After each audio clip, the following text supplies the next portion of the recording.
Bom dia, gente. Hoje é 28 de junho de 2025. Hoje é véspera de São Pedro.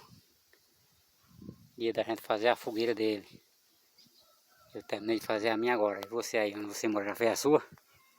Olha aí, ó.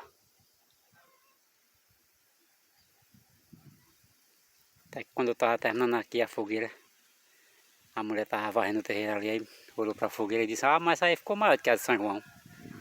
Eu digo: "É verdade." Disse: "Por quê?" Ela perguntou: "Por que fizesse a de São Pedro maior do que a de São João?" Aí eu respondi: "É porque São Pedro é o dono da chave do céu. Quando eu chegar lá, eu não quero nem bater na porta. Já quero encontrar ela aberta."